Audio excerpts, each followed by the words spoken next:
तो आप देख रहे हैं आधार केमिस्ट्री क्लासेस में रामेश्वर वर्मा। आज का हमारा टॉपिक है कोल एनालिसिस। तो ये टॉपिक बहुत ही अच्छा होने वाला है। अगर आप हमारे चैनल में नए हो तो प्लीज लाइक और सब्सक्राइब जरूर करें। राइट, आज पढ़ेंगे क्या क्या चीज़। तो हम बेसिक इन्फॉर्मेशन ऑफ इंपोर्टेड कोल और इंपोर्टेड कोल का टोटल मार्क्स निकालने वाले हैं। ये दो टॉपिक में हम क्या करने वाले हैं, डिटेल से चर्चा करने वाले हैं। तो आज का हमारा सबसे पहला टॉपिक क्या हो जाएगा, basic information of total imported coal. Imported नाम सुनते ही आप समझ जाओगे कि ये इंपोर्टेड कोल का मतलब विदेश का कोल का बात कर रहा है। विदेश का कोल मतलब क्या हो जाएगा, चाइना, इंडोनेशिया और साउथ अफ्रीका, ऑस्ट्रेलिया, ये सब जगह से हम क्या करते हैं, इंपोर्ट करके कोल को यहाँ हम मंगाते हैं। इंपोर्ट कोल का थोड़ा सा क्या होता है, क्वालिटी बहुत अच्छा होता है। याद रखिएगा, इंपोर्ट कोल का क्वालिटी बहुत अच्छा होता है। उसका एज कंटेंट बहुत कम रहता है, वोलेटाइल मैटर थोड़ा सा मीडियम में रहता है, और उसमें क्या होता है, एज वोलेटाइल मैटर भी क्या रहेगा, कम रहेगा, और उसका जीसीबी वैल्यू बहुत हाई रहता है। लेकिन क्या होता है, जब हम समुद्र मार्ग से ला रहे हैं, समुद्र मार्ग से लाते हैं, तो उसमें क्या होता है, नमी पकड़ लेता है। तो हमारा इंडियन कोल से ज़्यादा क्या होता है, नमी उसमें रहता है, मतलब टोटल मॉइस्चर या मॉइस्चर कंटेंट क्या रहता है, इंपोर्टेड कोल में बहुत ज़्यादा रहता है। राइट, इंपोर्टेड कोल कहने का मतलब ये हमारे देश के बाहर, राइट, इंपोर्ट करके हम क्या कर रहे हैं, उसको मंगा रहे हैं, और उसके बाद यहाँ लाके हम क्या कर रहे हैं, उसका यूज कर रहे हैं।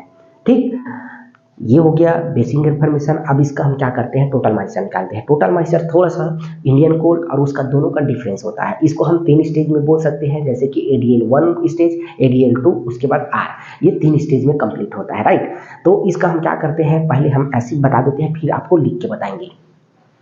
तो जनरली क्या होता है, सबसे पहले हमने सैम्पलिंग किया था, सैम्पलिंग करके उसको क्या किया, प्रिपेयर किए। प्रिपेयर करने के बाद लगभग हमारे पास 500 से 600 kg आता है। उसको हम क्या करते हैं, कोलिंग क्वार्टरिंग करते करते हम 4.75 mm, याद रखिएगा 4.75 mm तक के हम लाते हैं 10 kg।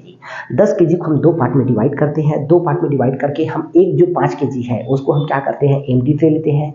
ट्रे लेने के बाद क्या करते हैं, हम उसको 24 घंटे में, वो 5 kg हमारे पास पता चल गया हमको कि 5 kg सिंपल है। उस 5 kg सिंपल को हम क्या करते हैं, 24 घंटे के लिए हम रूम टेम्परेचर में एयर ड्राई के लिए छोड़ देते हैं। याद रखिएगा, रूम टेम्परेचर में एयर ड्राई के लिए छोड़ देते हैं। 24 घंटे बाद हम क्या करते हैं, उसका वेट लेते हैं। वो क्या कहलाएगा, हमारा एयर ड्राई लॉस 1 कहलाएगा, मतलब ADL1 स्टेज कहलाएगा। राइट, अब ADL1 स्टेज कहलाएगा, कुछ ना कुछ उसमें वेट लॉस हुआ है। कितना वेट लॉस हुआ है, कैलकुलेशन करते हैं। फार्मूला क्या हो जाएगा, L अपान क्या होगा, G × 100।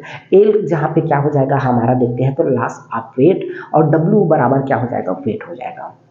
जी बराबर क्या हो जाएगा, जी का हम कितना सैंपल लिए थे। राइट, तो उतना में हमारा क्या हो जाएगा, वो कैलकुलेट करेंगे पता चलेगा।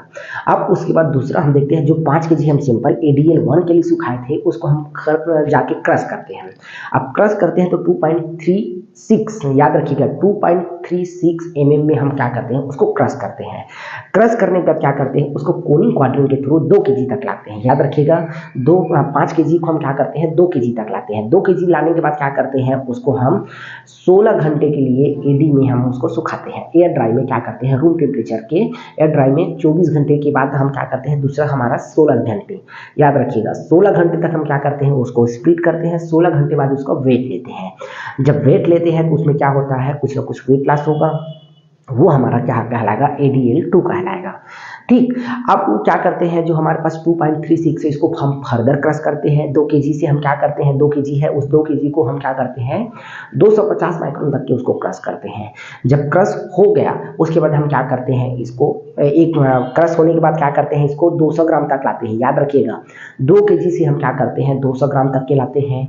200 ग्राम लाने तक के हम क्या करते हैं, उसको हम कोलिंग क्वाड्रिंग करते हैं। फिर 200 ग्राम जब आ गया तो हम क्या करते हैं, एक 50 mm डाया का हम डिश लेते हैं। उस डिश का एम्प्टी वेट ले लेते हैं। एम्प्टी वेट लेने को नोट कर लेते हैं। फिर उसमें 1 ग्राम कोल डालते हैं। 1 ग्राम कोल डालने का क्या करते हैं, हॉट एयर ओवन में हम क्या करते हैं, उसको हम डाल देते हैं। हॉट एयर ओवन में हम 1 घंटे के लिए डालते हैं। 1 घंटे बाद हम देखते हैं उसका कुछ ना कुछ तो वेट लॉस हुआ होगा, तो उसको हम सबसे पहले डेसीकेटर में डालते हैं, डाल के ठंडा करते हैं। थोड़ा सा ठंडा हो जाता है, फिर वेट लेते हैं। वेट लेने पे हमको पता चलता है कि कुछ ना कुछ वेट लॉस हुआ है। फिर उसका हम R मॉइस्चर निकालते हैं। R मॉइस्चर मतलब रेसिडुअल मॉइस्चर बोलते हैं इसको। राइट, R मॉइस्चर मतलब क्या हो जाएगा, वो रेसिडुअल मॉइस्चर हो जाएगा। उसका फार्मूला अगर बात करते हैं तो W - H divided by W × 100, जहाँ W क्या हो जाएगा, वेट लॉस रहेगा। ठीक है, ऊपर में हम देखते हैं तो weight loss divided by simple weight × 100, उसका मतलब यही है। फिर जब हमारे पास R निकल गया तो हमको 2 और मॉइस्चर निकालना है इसमें, राइट। तो उसका ADL2 ADL1 ये दोनों अलग अलग, राइट। तो मैं फार्मूला लिखवा देता हूँ, साइज लिखवा देता हूँ, ड्यूरेशन लिखवा देता हूँ, फिर हम टेस्ट प्रोसीजर स्टार्ट करेंगे। ये ADL1 के लिए हमने बताया था L/G इंटू क्या हो जाएगा 100, राइट। और उसके बाद ADL2 का हमने क्या बताया था आपको, ये ADL1 हो जाएगा, ये भी सेम फार्मूला हो जाएगा इंटू क्या हो जाएगा 100। और उसके बाद तीसरा फार्मूला हम बताते R W minus H divided by W into हो जाएगा 100, ठीक। और ये हमारे पास फोर्थ फार्मूला है R 100 माइनस क्या हो जाएगा ADL2 हो जाएगा प्लस ADL यहाँ पे 2 डिवाइडेड बाय क्या हो जाएगा 100। और फिर ये हो जाएगा M 100 minus ADL1 plus ADL1, ये इस प्रकार से फार्मूला रहेगा, ये 100, ठीक। ये इतना हमको फार्मूला लगेगा, हम जब कैलकुलेट करेंगे तो इतना हमको फार्मूला लगने वाला है। अब फार्मूला जब हमारे पास पता चल गया तो ड्यूरेशन भी आपको बता देते हैं। ADL1 का याद रखिएगा, ADL1 का ड्यूरेशन 24 घंटे का, साइज 4.75 mm रहेगा, ठीक। ADL2 का हम बात करते हैं तो ADL2 का क्या हो जाएगा 16 घंटा, इसका साइज का बात करते हैं तो 2.36 mm। R moisture residual moisture 1 घंटे का, साइज का बात करते हैं तो 250 माइक्रोन। याद रखिएगा इतना हमको क्या लगने वाला है, जब आप एनालिसिस करोगे इतना सब आपको फेस करना पड़ेगा। ये सबसे पहला फार्मूला हो जाएगा ADL1, ठीक है। इसका साइज हम यहाँ बता दी, ये कितना है 4.75 mm, ड्यूरेशन 24 घंटे का। ADL2 सेम फार्मूला रहेगा, ADL2 में 16 घंटे की ड्यूरेशन रहेगा, साइज रहेगा 2.36 रहेगा। फिर R मॉइस्चर का हम फार्मूला बता दिए W minus H divided by W into 100, इसका जो रहेगा साइज क्या रहेगा 2.50 mm, ड्यूरेशन 1 घंटे का। अब सबसे पहले हम क्या करते हैं ADL1 के लिए, जो हमारे पास 4.75 का 5 kg है, याद रखिएगा 5 kg है, इसको हम क्या करते हैं 24 घंटे के लिए एयर ड्राई AD लगाते हैं, लगा दिए। लगाने के बाद क्या करते हैं, इसका वेट लेते हैं, तो वो हमारा क्या कहलाएगा ADL1। मैं आपको कैलकुलेशन करके बताते रहता हूँ ताकि आपको क्रिस्टल क्लियर हो जाएगा, राइट। अब ये ADL1 हो गया, तो हमारे पास कितना है 4.7 mm का 5 kg सिंपल है, याद रखिएगा। तो कैलकुलेशन करते हैं तो L/G इंटू क्या हो जाएगा यहाँ पे 100। मान लो 0.300 ग्राम वहाँ पे वेट लॉस हुआ, डिवाइडेड बाय कितना हो जाएगा 5 kg इंटू 100। मैं इसको कैलकुलेट करता हूँ तो कितना परसेंट आता है 6%, राइट। मैं यहाँ पे क्या कर लेता हूँ 6% डाल देता हूँ ताकि मेरे को आगे कैलकुलेशन करने में बहुत आसानी होगा। मैं एक ऐसा एग्जांपल ले रहा हूँ जो कि निकाला हुआ है और आपको समझ भी आ जाएगा, राइट। मैंने 5 kg सिंपल लिया, 5 kg सिंपल में 24 घंटे बाद देखता हूँ तो उसमें 300 ग्राम क्या हो गया वेट लॉस हुआ है। अब वो 300 ग्राम वेट लॉस हुआ है, उसको मैं फार्मूला में पुट किया हूँ तो उसका परसेंट कितना है 6%, याद रखिएगा। अब ये 5 kg सैंपल को हमने क्या किया क्रश किया, याद रखिएगा इस 5 kg सैंपल को हमने क्या कर दिया है क्रश कर दिया है 2.36 mm में। फिर क्रश करने के बाद क्या करते हैं इसको रिड्यूस करते हैं, कितना kg में, याद रखिएगा 2 kg में। हम 2.36 kg में सबसे पहले 5 kg को हमने क्या किया रिड्यूस क्रश किया, क्रश करने के बाद उसको 2 kg तक इसको रिड्यूस किया। अब 2 kg सैंपल को हम क्या करते हैं 16 घंटे के लिए, याद रखिएगा 16 घंटे के लिए एयर ड्राई रूम टेम्परेचर में हम क्या करते हैं इसको स्प्लिट कर देते हैं। अब 16 घंटे बाद इसका वेट लेते हैं तो वेट में कुछ ना कुछ लॉस हुआ होगा। अब वो कितना लॉस हुआ है इस फार्मूला में हम पुट करते हैं, तो मान लो सेकेंड में हम क्या करते हैं 100 ग्राम हमारा लॉस हुआ होगा। 2 kg लिए हैं तो जब हम 16 घंटे बाद वेट लेते हैं तो कितना हो गया, वो मान लो आया 1900 ग्राम। 1900 ग्राम आया तो इसका क्या हो जाएगा कैलकुलेशन ये 100। अब इसका हम देखते हैं तो ये क्या हो जाएगा 5%, ठीक है। मान लो मैं 16 घंटे बाद हम उसका वेट ले रहे हैं तो वो 1900 ग्राम आ रहा है और उसको जब हम कैलकुलेट कर रहे हैं तो उसमें 5% लॉस हो रहा है। तो ADL2 का वैल्यू फाइनल कितना आ गया 5%। याद रखिएगा ADL1 का 6%, ADL2 का 5%, इसको आपको याद रखना है। अगर आपके पास ये हो गया तो इसको हमको क्या करना है, ये 2 kg सैंपल को हमको क्या करना है 250 माइक्रोन तक, याद रखिएगा 250 माइक्रोन तक हम क्या करते हैं रिड्यूस करते हैं, क्रश करते हैं। क्रश करने के बाद इसको 200 ग्राम तक के लाते हैं। याद रखिएगा ये 2 kg को हम क्या करते हैं 200 ग्राम तक के ले आए। याद रखिएगा जब 200 ग्राम ले लिए तो अब इसको हम क्या करते हैं एक खाली पेट्रोल में 1 ग्राम कोल लेना है जिसका प्री वेट हमको मालूम है ना। मान लो 50 है, हमने लिया 51, क्या हो गया इसका कोल वेट हो गया 1 ग्राम, ठीक। अब दोनों को क्या करना है 50 माइनस 51 माइनस 50 करते हैं 1 ग्राम आ गया। अब इसको मैं 1 घंटे के लिए हॉट एयर 1 में रखता हूँ। याद रखिएगा 1 घंटे के लिए हम क्या कर दिए, हॉट एयर 1 में रख दिए, जिसका टेम्परेचर होता है 100 वाट प्लस माइनस का 2, है ना। 1 घंटे के लिए रखे हैं। अब 1 घंटे बाद निकालते हैं और डेसिकेटर में इसको ठंडा कर देते हैं। इस प्रकार से आपको डेसिकेटर मिल जाएगा। इस डेसिकेटर में क्या करना है, आपको सैंपल को ठंडा करना है। जब ठंडा कर दिए, ठंडा करने के बाद हम इसका वेट लेते हैं तो मान लो कितना आ गया, ये 50.95 आ गया। मतलब हम क्या करते हैं, 51 में 50.95 घटाते हैं तो 0.05 आता है, 0.05 आता है। अब मैं इसको फार्मूला में पुट करता हूं तो formula W - H divided by W into क्या हो जाएगा 100। अब ये W क्या है, ऊपर का हम देखते हैं तो ये हीट वैल्यू है। हीट के बाद कितना हमारा वेट लॉस हुआ है, ये पेट्री डिस्क का वैल्यू है कि उस पेट्री डिस्क का वैल्यू कितना था, तो 51 था वेट के साथ। और ये क्या हो जाएगा हमारे पास, ये हीट के बाद कितना आया, तो 95 आया। तो ऊपर का ओवरऑल मैं देखता हूँ तो 0.05 आता है और नीचे का 1 ग्राम है इंटू क्या हो जाएगा 100। इतना को कैलकुलेट करने पे कितना 10% आता है। याद रखिएगा। अब हमारे पास जो रेसिडुअल मॉइस्चर है, आर का वैल्यू है, उसका कितना आ गया 5% आ गया। इसका भी सॉरी, इसका कितना आ गया 10% आ गया। जो रेसिडुअल मॉइस्चर है उसका कितना आ गया 10% आ गया। यहाँ पे रेसिडुअल आर का रेसिडुअल है, डब्ल्यू का है क्या हो जाएगा, जो डिस्क का वेट है, डिस्क का वेट प्लस सैंपल, डिस्क का वेट मतलब बोले तो सैंपल के साथ है ना, 50 + 1 51, और एच हीटिंग वैल्यू के बाद जो लॉस हो रहा है उसका है, तो ये क्या हो जाएगा 50.95। दोनों को जब घटाते हैं, घटाने पे कितना आ रहा है 0.05 ग्राम आ रहा है। और सैंपल, ये दूसरा डब्ल्यू का मतलब है सैंपल का वेट 1 ग्राम, 1 ग्राम है। तो इसको हम क्या करते हैं, कैलकुलेट करते हैं तो हमारा कितना आता है 10% आता है।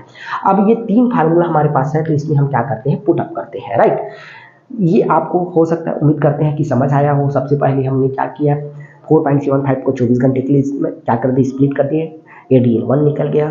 फिर उसको हम क्या किए, क्रश किए 2.36 mm तक, उसको 16 घंटे के लिए हम रख दिए। कुछ ना कुछ उसमें भी वेट लॉस हुआ होगा तो मान लो 5 ग्राम हुआ है। अब ये हमारा क्या हो जाएगा, ये फार्मूला हम रखते हैं, राइट। ये सॉरी, पहला ये फार्मूला हम रखते हैं, ये पहला नंबर का हो जाएगा, ये दूसरा। तो ये टोटल मॉइस्चर का फार्मूला रहेगा, ये ADL2 का है। तो हम इस फार्मूला में पुट करते हैं तो मान लो हमारे पास आर का वैल्यू हम देख लीजिए 10 आया है। आर का वैल्यू कितना आ गया 10 आया। अब ये कोष्टक में इधर बंद हो जाएगा और 100 माइनस क्या हो जाएगा, ये हो जाएगा 5। ADL2 का वैल्यू कितना है 5 डिवाइडेड बाय क्या हो जाएगा 100 प्लस 5। जब मैं क्या करता हूँ, ये याद रखिएगा, ये ऊपर का हम जब कोष्टक को सॉल्व करते हैं तो 100 में 5 घटाते हैं तो 95 आ गया, डिवाइडेड बाई 100 इंटू क्या हो जाएगा 10 और प्लस क्या हो जाएगा 5। जब मैं 95 को 100 से भाग देता हूं तो क्या हो जाएगा 0.95 आ गया और इंटू क्या हो जाएगा 10 प्लस 5। जब हम क्या करते हैं 10 का गुणा 0.95 से करते हैं तो वो क्या हो जाएगा 0.95 से क्या हो जाएगा 9.5 हो जाएगा। तो यहाँ पे क्या हो जाएगा 9.5 हो गया, प्लस हमारे पास 5 है तो ये हो गया 14.5। ये कितना हो गया 14.5। ये एम का वैल्यू आ गया। ये हम क्या कर रहे हैं यहाँ पे, ये एम इसका एम है ना, तो यहाँ पे एम का वैल्यू कितना आ गया, तो एम का वैल्यू आ गया 14.5 आ गया। ठीक, ये एम, ये पूरा फार्मूला का वैल्यू कितना आ गया। अब हम क्या करते हैं, इसको हम कैलकुलेट करते हैं। अब ये एम का वैल्यू हमको कितना मिला है, याद रखिएगा 14.5। ये कोष्टक में 100 माइनस ADL1 का कितना है 6 है, ये 6 कर दिया डिवाइडेड बाई 100 और ये हो जाएगा प्लस 6। 100 में अगर हम क्या करते हैं 6 को घटाते हैं तो 94 आ गए। यहाँ पे याद रखिएगा 94 डिवाइडेड बाय 100, ये हो जाएगा गुणा 14.5 प्लस क्या हो जाएगा 6। अब 100 डिवाइडेड बाय 94 करते हैं तो 0.94 आता है, याद रखिएगा 0.94 आ गया और ये गुणा कितना हो गया 14.5 प्लस ये हो जाएगा 6।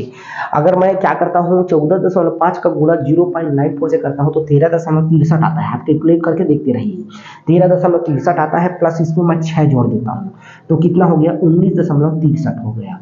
जो हमारे पास ये इसका ये मॉइस्चर का कितना आ गया, तो 19.63 आ गया, राइट। ये इसका ये मेन फार्मूला में जब पुट किए हैं तो हमारे पास टोटल मॉइस्चर कितना आ गया 19.63। आपको देख के वैल्यू को ही लग रहा होगा कि इंडियन कोल से ज़्यादा इसका मॉइस्चर आता है, राइट। ये अभी अगर हम देखें तो ये सूखा सीजन का है। अगर हम रेनी सीजन में निकालेंगे तो इसका 50 क्या होता है अप्रॉक्सीमेटली 30 के आसपास आता है, राइट। अभी हम इसका सूखा सीजन में, हम ड्राई सीजन में हम अगर इसका वैल्यू, ड्राई सीजन का ही पूरा जो वैल्यू है ये ड्राई सीजन का है। ड्राई जुलाई सीजन में कितना आ रहा है आप देख सकते हैं 19.63, जबकि इंडियन कोल का लेस देन 10% रहता है, लेस देन 10% इस सीजन में, जबकि अप्रॉक्सीमेटली उससे 10 आगे है, राइट, क्योंकि क्या हो रहा है समुद्र मार्ग से आ रहा है, इसलिए इसका परसेंटेज क्या हो जाता है, ज़्यादा हो जाता है। तो ये क्या किए, सबसे पहले हम ADL1 का कैलकुलेट किए तो कितना आया, 6% आया। फिर दूसरा हम ADL2 का हम कैलकुलेट किए तो कितना है, 5% आया। फिर जब हम क्या किए हैं, रेसिडुअल मॉइस्चर को जब कैलकुलेट किए तो 10% आया। फिर हम ये मॉइस्चर को जब कैलकुलेट किए हैं तो कितना आया है, एम मॉइस्चर को किए हैं तो 14.5 आया है। फिर फाइनल हम टोटल मॉइस्चर निकाले हैं, ये एम मतलब ये फाइनल टोटल मॉइस्चर हो जाएगा 19.63 आया है। यहाँ पे देखिएगा कुछ नहीं किए हैं, ये वाला एम का हम कैलकुलेशन किए हैं तो 10 को बाहर रख दिए हैं कोष्टक के, जैसा जैसा वैल्यू है वैसा वैसा हम पुट किए हैं तो ये वैल्यू हमारे पास 14.5 आया है। अब ये एम का 14.5 आ गया, ये पूरा टर्म्स का वैल्यू कितना आ गया, 14.5 आ गया। तो हम यहाँ पे 14.5 रखे हैं, 100 को 100 ही रहने दीजिए, ADL1 का 6% है वहाँ रखे हैं डिवाइडेड बाय 100, और क्या हो जाएगा ADL1 का 6, इसको कैलकुलेट किए हैं तो कितना आ गया, 19.63 आ गया, राइट। आशा करते हैं कि ये आपको पूरा क्रिस्टल क्लियर हो गया होगा। अगर आपको समझ नहीं आया होगा या आपको इसका नोट्स चाहिए तो हमारे टेलीग्राम हम चैनल बनाए हैं, उसमें आपको ये मिल जाएगा, राइट। तो ये पूरा आज का हमारा क्या हो जाएगा, इंपोर्टेड कोल का टोटल मॉइस्चर हो गया, राइट। तो आज के लिए बस इतना ही, तब तक के लिए थैंक यू।